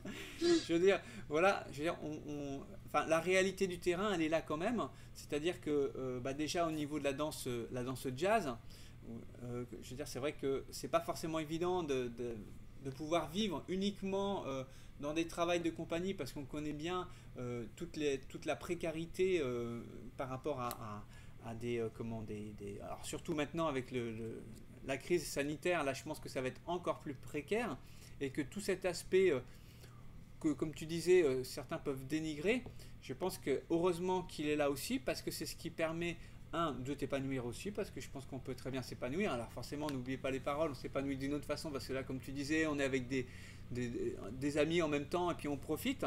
Mais comment tout l'aspect Disney dont tu as parlé, tout l'aspect des films, je veux dire, c'est de la culture, tout ça. Et je pense que c'est super important de pouvoir y participer en tant que professionnel. Parce que déjà, ça donne une certaine reconnaissance. Il y a la caméra qui tombe. Vis-à-vis du danseur, et de deux, ça te permet de vivre aussi, parce que bon, enfin, la réalité, elle est là, il faut vivre, et ça, c'est important. Après, moi, j'ai toujours de la chance, je touche du bois, j'ai toujours enchaîné les contrats, enfin, j'ai pas eu vraiment de gros moments de creux, hein. Je suis assez chanceux là-dessus, mais parce que aussi, j'ai accepté de faire des choses comme ça. Par exemple, là, n'oubliez pas les paroles, c'est aussi créer son réseau, c'est-à-dire que tu rencontres des danseurs et plus tu interagis avec les gens, plus tu dis ah mais moi j'ai un plan. Par exemple, j'ai un collègue de N'oubliez pas les paroles qui m'a donné un plan l'été dernier. On a dansé derrière Indra. Oui. Je sais pas si tu connu Indra. Ah bah oui. Moi, c'est pas ma génération. Ouais. Mais du coup, elle fait des festivals l'été. Ça m'a donné peut-être 3-4 dates, tu vois. Tout à fait, ouais, complètement. Et c'est un métier de rencontre. Donc moi je pense qu'il ne faut pas mettre de côté les choses. Après c'est sûr que quand je suis en contrat, que par exemple je suis sur le Roi Lion, un spectacle qui danse hyper bien, que je suis hyper épanoui, qu'on me donne des dates, n'oubliez pas les paroles, si j'ai le choix, je choisis. Si j'ai le luxe de choisir, oui. Mais là par exemple en ce moment, j'ai pas forcément le luxe de choisir, je suis bien content d'aller à N'oubliez pas les paroles parce que c'est ce qui a repris directement après le confinement, quoi. Complètement. Non mais tout à fait, ouais. D'ailleurs ça me fait rebondir un petit peu sur le statut d'intermittent. Alors, peut-être, je sais pas, enfin, on va peut-être parler du statut d'intermittent. Alors, je mettrai des petits liens, sous la vidéo, quand on aura terminé le direct, sur lequel, justement, alors, je vais partager l'écran, comme ça, vous allez mieux comprendre, tous. Hop, ici, alors, hop, hop, là. Pourquoi ça me fait ça? Non, c'est pas capture. Hein. On va y arriver, hein. Aujourd'hui, il y a des jours avec et il y a des jours sans, comme on dit. Voilà. Alors, ouais, c'est ça. Ok. Alors, est-ce que vous allez voir? Hop là. Voilà. Là, on y est. Alors, c'est vrai que là, donc il y a le déconfinement donc qui a eu lieu. et toutes les organisations professionnelles, en fin de compte, qui ont interpellé le 19 juin l'an dernier, justement le Premier ministre, par rapport à la rentrée. Alors ça, je le mettrai en lien, parce que c'est toutes les organisations de l'événementiel justement, qui ont écrit une lettre sur laquelle je vous incite à aller voir directement, parce que moi je la trouve vraiment très très intéressante. Donc le but, attention, hein, c'est pas de faire une polémique ou quoi que ce soit, c'est juste d'expliquer un peu comment ça se passe actuellement, et après c'est vous qui en ferez votre propre idée. Et puis aussi dedans il y a ce qu'on appelle le baromètre. Donc voilà, donc c'est ça. Alors je sais pas si vous voyez bien, parce que normalement j'avais tout fait pour que ce soit bien fait, et je sais pas, mon logiciel aujourd'hui fait des siennes. Donc là vous voyez plusieurs choses, notamment, alors je vais essayer de faire quelque chose, ça va être beaucoup plus simple, parce que là je sens que je ne sais pas pourquoi il veut me faire une petite, voilà, on va juste faire une capture d'écran. Voilà. Alors grosso modo, je vais vous expliquer un petit peu ce que c'est. On va peut-être, est-ce que je peux le, oh bah, décidément j'ai vraiment pas de chance.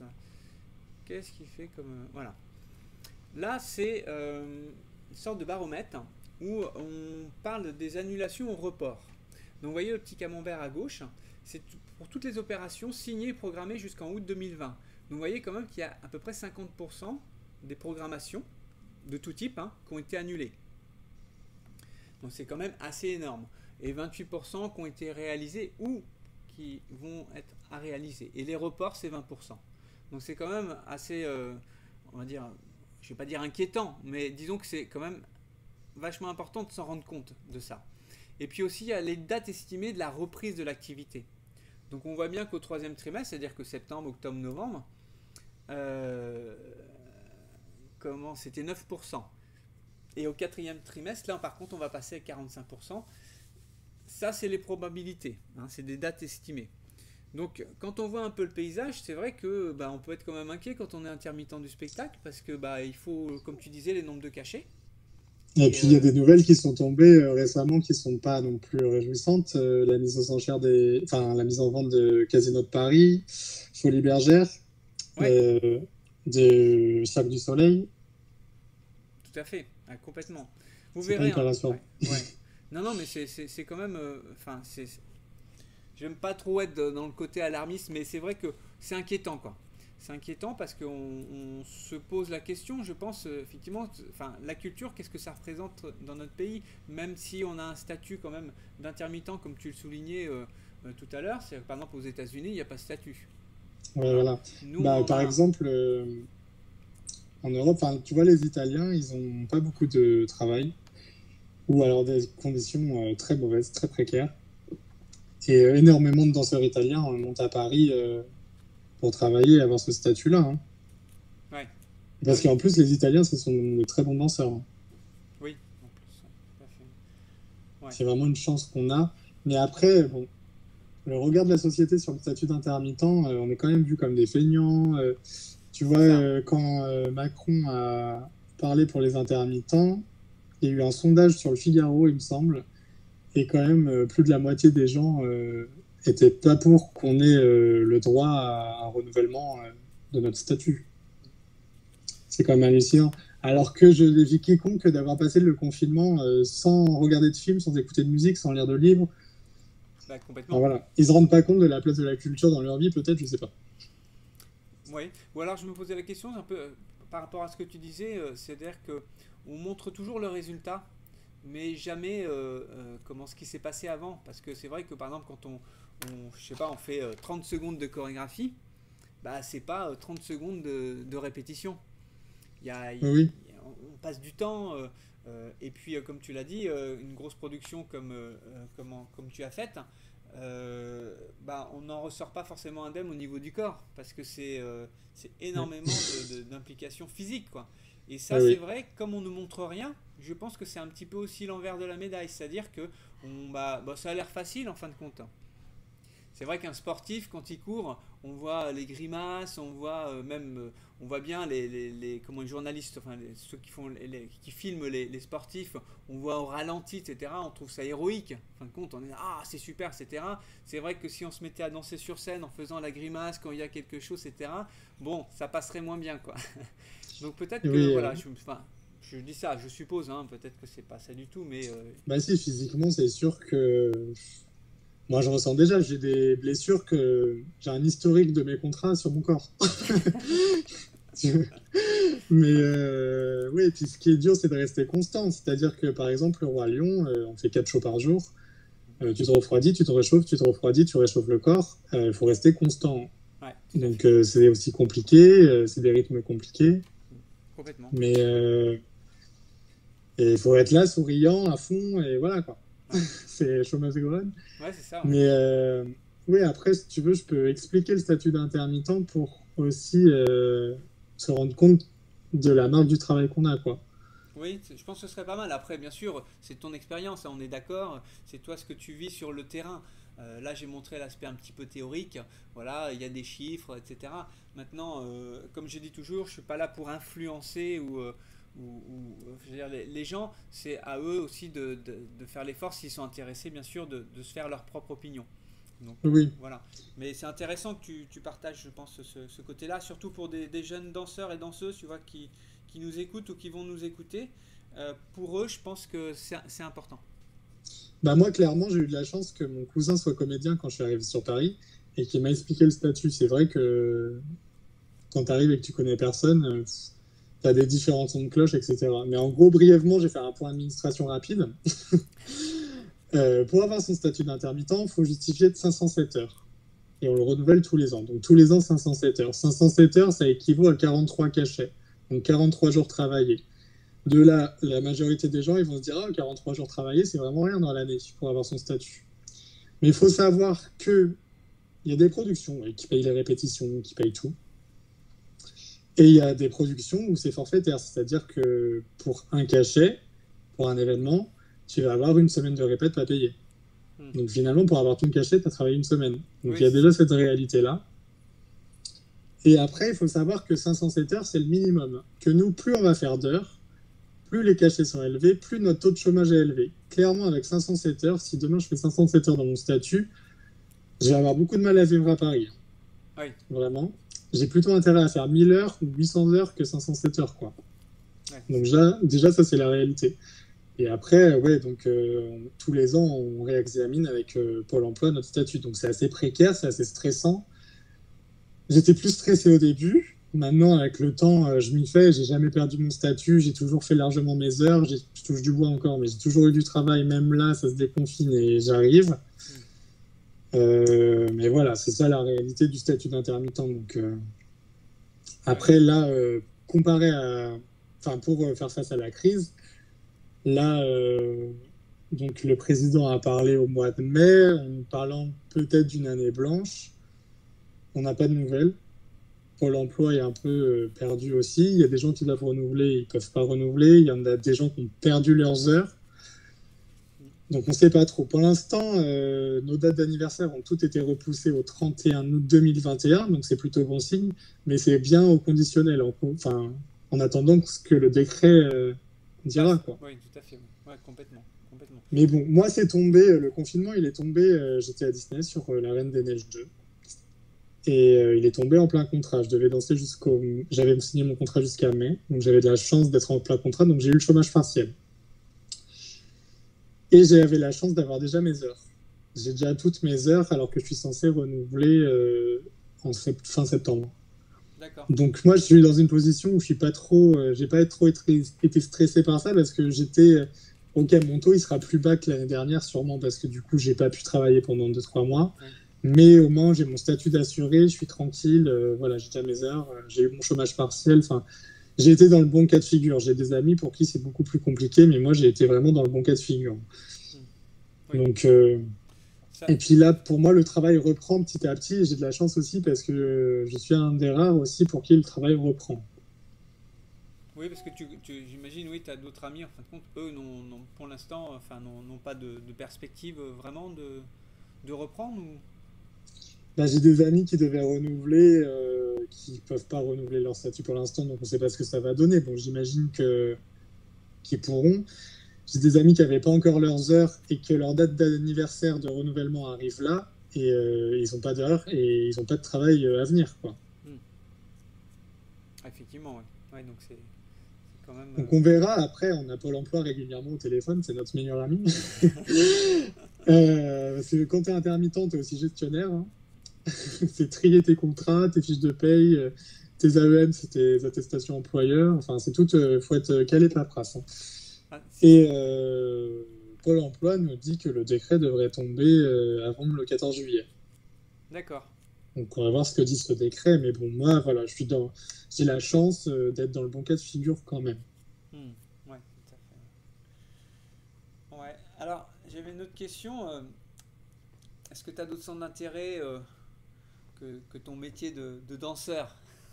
Oui. Alors moi, j'aime beaucoup voyager, mais souvent, voilà, j'aime beaucoup voyager, je le poste sur Instagram, et on me dit, ah bah toi, tu es toujours en voyage, etc. Mais par exemple, quand tu es intermittent, le sentiment de vacances, il est rare, quoi. Parce que le sentiment de vacances, il est là quand vraiment tu as toutes tes heures. Et tu sais que tu peux être appelé à tout moment pour du taf et que tu peux annuler tes vacances du jour au lendemain. Moi, je l'ai déjà fait où je devais partir et finalement, tu pars plus. Donc, bon, j'adore voyager. Et moi, j'adore le yoga aussi. J'ai découvert le yoga à FC Danse avec Anne Giroux, ma professeure de Pléda dont je parlais. Elle travaillait beaucoup avec Peter Goss quand elle a passé son CA, je crois, à ce moment-là. Et elle a mis du yoga dans sa barre, que je fais aussi moi maintenant. Et j'ai jamais lâché le yoga depuis FC Danse. Même à New York, j'ai continué le yoga, à Paris aussi. Et j'envisage même de passer mon diplôme de professeur de yoga l'année prochaine. D'accord. C'est vraiment quelque chose que je trouve en plus complètement complémentaire avec la danse. C'est le bien-être de son corps. J'ai 28 ans, mais je sens mon corps vraiment vieillir quand même. Que les contrats, ça use. Et que cette place du bien-être a été quand même de plus en plus importante.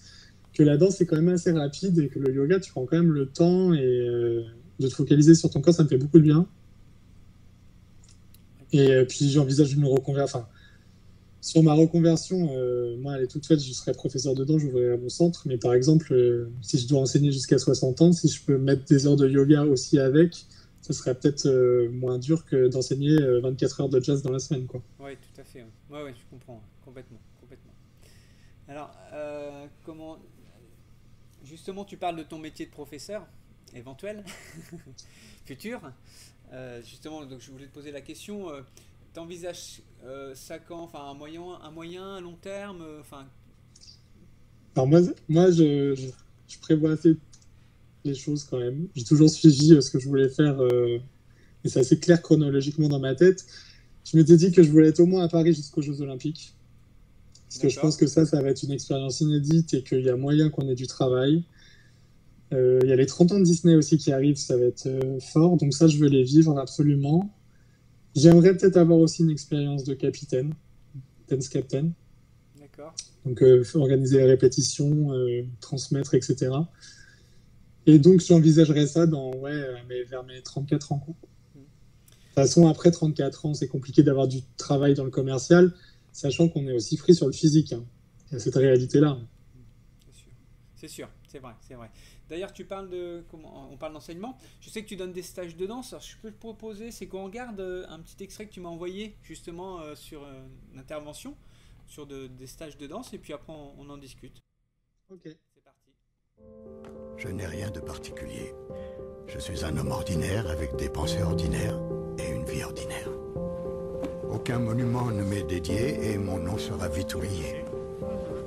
Mais d'un certain côté, j'ai aussi bien réussi que n'importe qui. You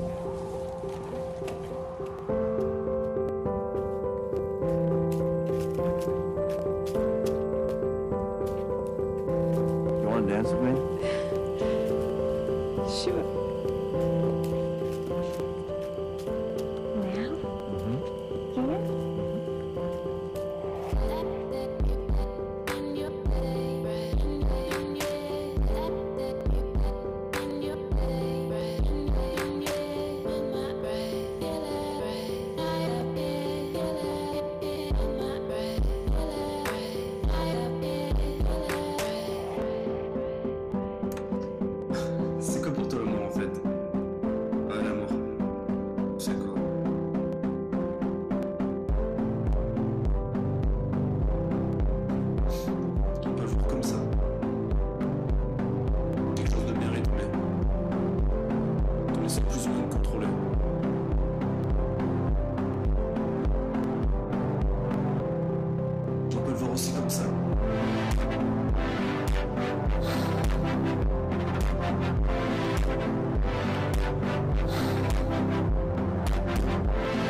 Voilà, donc c'était cet extrait. Donc tu peux nous en dire un petit peu plus? Parce que c'est vrai que tu m'as dit que tu intervenais pendant les vacances, les grandes vacances, ou voilà, pour des danseurs.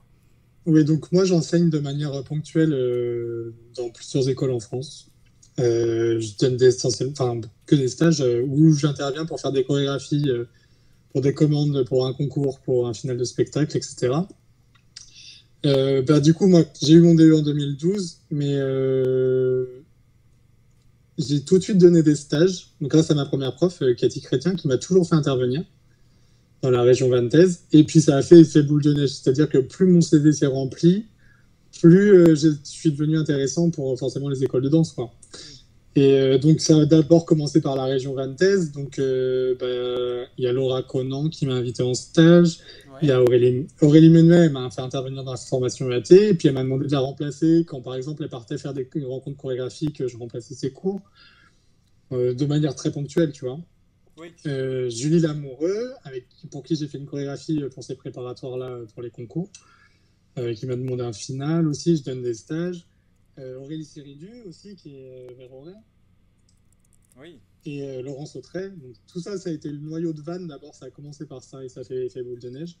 Et ensuite, après, je suis arrivé à Paris. Et à Paris, en allant prendre mes cours au Centre des Arts Vivants, j'ai rencontré Martine Curta-Cadet, qui est une femme extraordinaire, une qualité de cours comme il y en a peu. Elle est professeure de pédagogie au Centre des Arts Vivants. Et tout de suite, ça a été un coup de cœur et elle m'a tout de suite proposé de donner des cours au Centre des Arts Vivants sous forme de stage. Elle m'a fait intervenir en jury interne au Centre des Arts Vivants. Elle m'a tout de suite donné une place. Il y a toujours eu un feeling entre nous. Alors que j'ai jamais été en formation au Centre des Arts Vivants, tu vois. Même là, je prends ses cours, elle me fait un tarif pour intermittent, adorable, quoi. Ouais. Et j'ai donné aussi au Studio Harmonique en remplaçant Laure Desmolières. Laure Desmolières, c'est une prof que je prends beaucoup, qui est hyper bien, que je recommande à tous ceux qui viennent à Paris, qui donne des cours au Studio Harmonique. Ou Anthony Desprats aussi, voilà, quand on se dépanne si on a une date, parce que moi, ça m'arrive aussi d'annuler et de dire tu peux pas me remplacer là, donner le stage. Parce que c'est quand même compliqué de jongler entre les deux, donner les stages et la vie d'intermittent, c'est compliqué parce que nous, on n'a pas de recul sur notre planning, c'est assez précaire. Moi, c'est rare que j'ai un recul sur mon planning de plus d'un mois ou deux. Ouais. Et cette visibilité au Studio Harmonique et au Centre des Arts Vivants a développé la visibilité nationale parce que les gens ils regardent les vidéos sur YouTube, sur les réseaux sociaux, les directeurs d'écoles de danse, etc. Et puis, il y a aussi tous les gens que j'ai rencontrés sur mon parcours, que ce soit en formation DE ou à New York ou un peu partout, qui ont ouvert leur école de danse au fur et à mesure.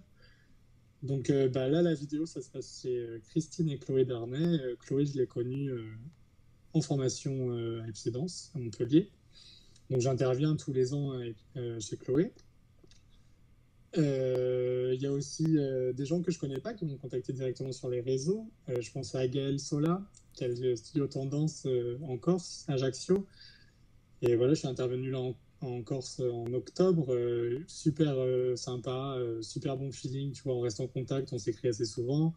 Après, je suis intervenu à Lille, je suis intervenu à Meaux, en banlieue parisienne, à Palamos même, en Espagne. Donc là, c'était expérience inédite. Je donnais les cours en anglais, pas en espagnol. Bon, tu faisais pas deuxième langue à l'école? Si, mais j'étais très mauvais en anglais et assez bon en espagnol. Et quand je suis arrivé à New York, j'ai bourré mon cerveau d'anglais et l'espagnol est sorti. Voilà. Et je suis aussi le parrain d'une école Studio Do qui s'appelle. C'est à Pézenas, dans le sud de la France. Donc ça, c'est une collègue quand j'ai passé mon diplôme d'État. Et donc, elle m'a choisi comme parrain de l'école parce que j'avais mon parcours de danseur, etc. Et qu'on s'est toujours entendu et qu'on est dans la même direction pédagogique. D'ailleurs, j'en viens à parler de Studio Do parce qu'elle a mis en place un festival qui s'appelle Médance. D'accord. Et donc, moi, j'aide à coordonner ce festival. Je la mets en relation avec des personnes, etc. Elle gère vraiment tout. Mais par exemple, la première année, c'était l'année dernière. Donc, moi, j'ai donné stage et j'ai fait jumeler les écoles avec l'Espagne. Donc les Espagnols sont venus en France. Elles ont fait un stage commun avec les Françaises et le soir, il y avait une scène où elles ont fait leur création, et les Françaises leur création aussi. Et elles ont fait l'inverse, elles sont allées en stage en Espagne, les Françaises. Donc super expérience, ça a hyper bien marché. Donc on a voulu développer ça. Cette année, ça se passe en mai normalement, ça devait être Julie Sicard, Ah oui, qui est professeure au Centre des Arts Vivants aussi et qui a son compagnie. tout à fait. Elle est professeure au DNSP aussi de Paris. Oui, et je sais qu'aussi, c'est cette année aussi qu'elle a fait la variation EAT, ouais. de l'AT avec le Elle ministère a de fait la la Culture. variation EAT. Donc moi j'ai proposé à Julie Sicard d'intervenir. Je lui ai demandé si ça l'intéressait. Donc je l'ai mise en relation avec Dorothée. Et après on la gère. Et parce qu'en fait, on trouve aussi intéressant que les personnes qui interviennent sur scène le soir soient en relation avec les élèves aussi en stage, quoi. Oui, Donc je devais donner un stage en doublon avec Julie Sicard. Julie devait danser avec sa compagnie. Moi je devais faire un duo avec le professeur d'Espagne, avec qui on est resté en contact. Et bon, bah, tout ça, ça a été reporté à l'année prochaine parce que Covid. ouais, tout à fait. Bah oui, Et donc, on est sur le point de quand même. On développe de plus en plus cette idée-là. Elle va même faire des demandes de subventions. Tu vois, l'année prochaine, elle va en plus rajouter un parcours chorégraphique, monter une asso à part. Pourquoi pas moi être président de l'asso. Enfin, vraiment, on va dans cet axe-là de développer ce festival. Et je trouve ça hyper intéressant parce que c'est une autre facette quoi, du métier aussi. oui, c'est bien ça, je trouve. Oui, tout à fait. Je suis d'accord Et avec donc toi. voilà, ouais, donc les stages, bah, j'en donne un peu partout. Et ça fait vraiment effet boule de neige, c'est-à-dire que je suis de plus en plus demandé. C'est de plus en plus compliqué avec l'emploi du temps, mais j'arrive à m'en sortir et moi j'adore enseigner, c'est vraiment quelque chose que j'adore. Et je trouve que c'est une opportunité géniale pour moi qui va ouvrir mon école plus tard, de découvrir différentes structures, différentes manières d'enseigner, différentes méthodes, d'organiser l'enseignement, les écoles, etc. Et je vois différents publics, je vois des assos, des écoles privées, voilà, je vois différents publics aussi. Ouais, non, c'est très très bien. Donc, ouais, donc là, on a parlé de l'actualité, on va dire stage de danse. Et là, maintenant, donc, tu fais. Enfin, est-ce que tu as une actualité? Je sais que tu as repris donc, pour le Roi Lion. Donc, tu fais sur les studios de. Mais c'est secret, hein. Ouais. Oh, pardon. C'est Ouais. secret. Comment. Enfin, peut-être alors. On va dire Comment. ça. Comment. Bah, sur France 2, donc avec comment Nagui. T'as. Enfin. Ce qui est possible de dire, hein, bien sûr, je veux pas non plus que tu sois Non, mais obligé de tout dévoiler, je peux en quoi. parler. Mais tu as d'autres perspectives pour l'année prochaine, pour la rentrée? Bah donc là, donc n'oubliez pas les parents à la reprise, j'enchaînais les tournages. La semaine prochaine, je commence à tourner un clip où là je chorégraphie, enfin je suis soliste donc je m'auto-chorégraphie. Oui. Mais c'est un clip pour Vivian Rost, c'est un pianiste qui vient de signer en maison de disques classique, qui fait une réorchestration un peu comme Max Richter a fait avec Vivaldi, Max lui le fait Richter. avec Satie. Ok. Ah Donc oui, ça, d'accord. je tourne ça la semaine prochaine. Et j'ai une autre date de tournage parce qu'on va tourner à Angoulême et à Paris. Donc j'ai ça. Donc j'ai la reprise du Roi Lion. Je peux pas trop dire les dates, mais ça me prend Oui, beaucoup de temps. plusieurs mois. Et puis j'ai les stages, quoi. J'ai réussi à négocier mes stages. C'est ça qui était un peu compliqué. J'ai réussi à négocier mes stages, juste donc j'ai gardé tous mes stages, donc je peux les annoncer, hein. Ouais. Donc le 14, 15, 16 août à Montreux en Suisse. Le 23, 24, 25 à Clermont-Ferrand chez Chloé et Christine Darnay. Le 27 et 28, ça c'est en suspens, peut-être Saint-Étienne. Le 29-30, Dario Ritom à Vannes. Et il m'en manque un. Oui, je suis en suspens avec Aurélie Séridu aussi. Il faut que j'arrive à placer. D'accord. Et j'en ai un à Pézenas, donc au studio Do. J'ai pas exactement les dates, mais c'est fin septembre. D'accord. Ok. Voilà. Bah, de toute façon, si jamais tu me les envoies par email, et moi du coup je peux les mettre pour information, celles dont tu es sûr. Et puis s'il y en a d'autres, de toute façon, je peux toujours moi l'annoncer via comment Facebook, Instagram, enfin voilà, via les réseaux sociaux aussi, quoi. D'accord. Très bien, carrément, ouais. Parce que c'est vrai que Et- c'est intéressant parce que tu vois, en plus, je sais qu'en région Bretagne, bah, toutes les profs que tu as énumérés, donc je les connais. Ouais. Et c'est vrai que c'est bien du coup, parce que là, entre Pézenas et la Bretagne, on est quand même. Voilà, Oui, je oui. pense qu'il y en a pour tout le monde là. Et puis aussi un petit peu autour de la France, donc c'est très très bien. Moi je trouve ça super. Très bien. Ouais. Bah, en fait, j'ai pas encore communiqué dessus parce que j'attendais Les confirmations sans doute. la négociation avec Disney. Oui, Parce que ça me fait quand même pas mal de jours d'indispo. Et bon, j'ai appris que ça a été validé. J'attends le planning pour voir aussi mes jours off pour voir les poser. Mais voilà, c'est un peu un travail d'organisation ouais. de dernière minute. Mais bon, donc je suis soulagé que je puisse tout caler, quoi. Après, ça va être un mois d'août très sportif. 7 jours sur 7, mais entre la scène et les stages, quoi. Ouais. Écoute, c'est très bien. Puis j'espère qu'on se verra justement sur des lieux de stage. Ouais, bah, avec plaisir.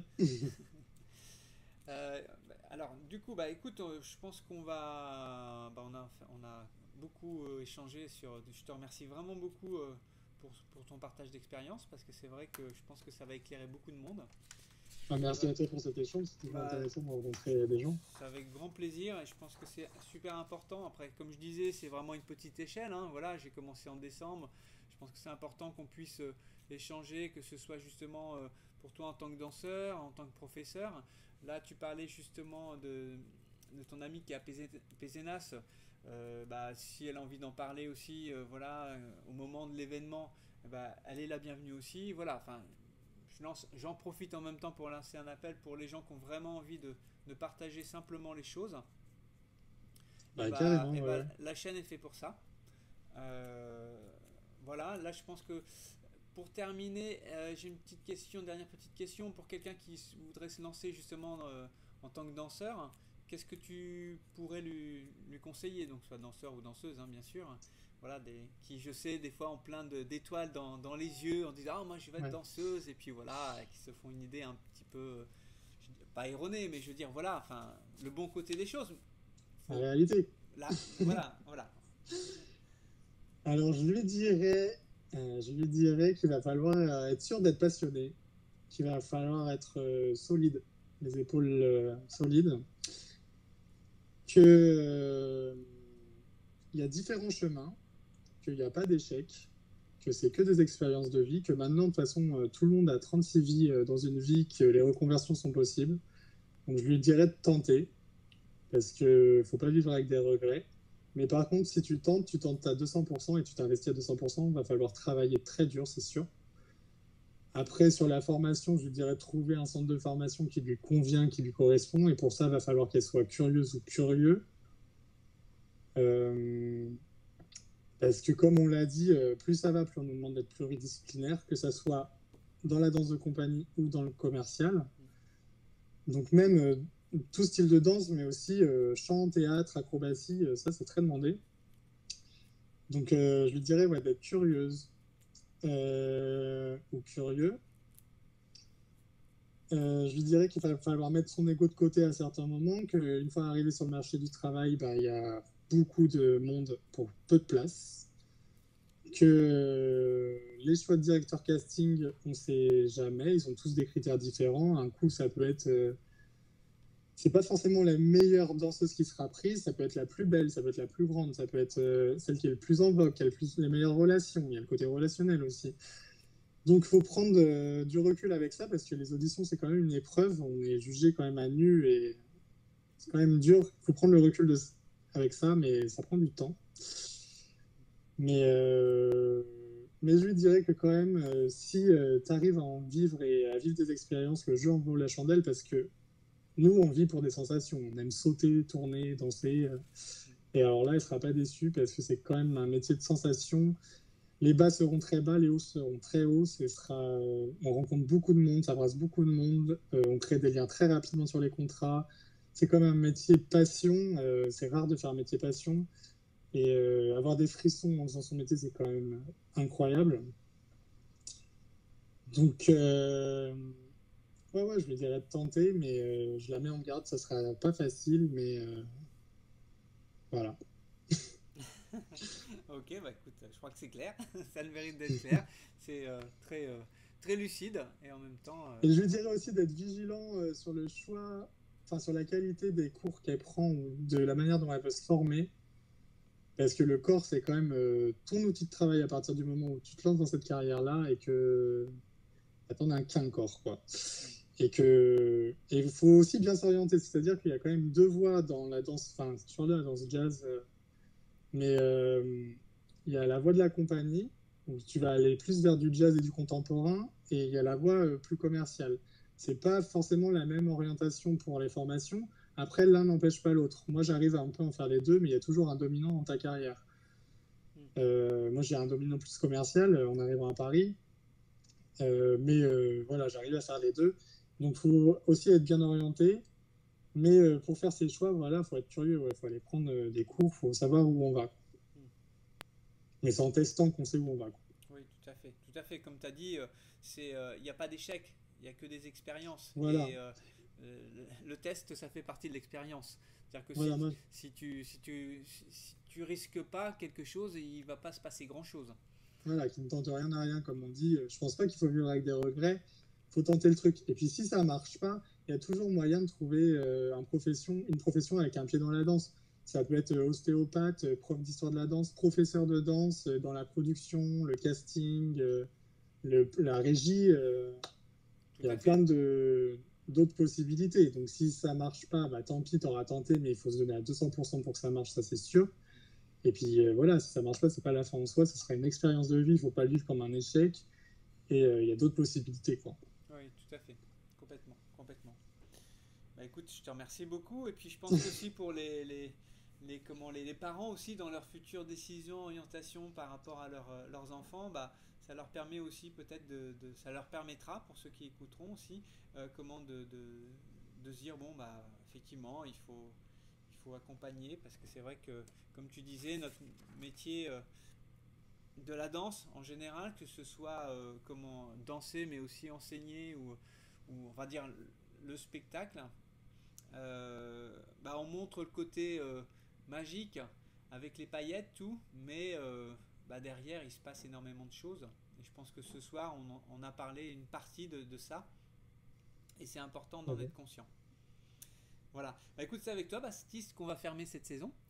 Très bien. Voilà. Et je te remercie vraiment parce que c'est vrai que c'est super de pouvoir parler simplement comme ça, et puis j'espère que ça servira à nos chers. J'espère aussi, hein. Merci à toi pour l'invitation du coup. Tout à fait. Donc en septembre, on reviendra avec d'autres invités en perspective. Là, je suis en train de travailler dessus. Justement, une personne qui est pas loin de Pézenas, du côté de Montpellier. Et puis je lance également un appel, en fin de compte, que vous soyez danseur, danseuse, professeur, chorégraphe, dirigeant d'une structure culturelle, enfin voilà, vraiment tout ce qui est en rapport avec le métier de la danse. Et n'hésitez pas à me contacter par email via le site aiguillenscène.com. Et puis voilà, et puis comme d'accoutumé, eh bien Baptiste, pour terminer l'émission, c'est toujours l'invité qui dit le mot de la fin. Ok. Donc, je te laisse le petit mot de la fin et je lance le générique. Et à très bientôt tout le monde. Encore merci Eric pour cette opportunité et cette rencontre qui fut très intéressante. J'ai très hâte de vous retrouver dans les studios. Lâchez vos écrans, retrouvez les studios, c'est important. Allez voir des spectacles. Reprenez goût à cette vie-là. Sauvez la culture. Et à très vite. Prenez soin de vous. Ciao.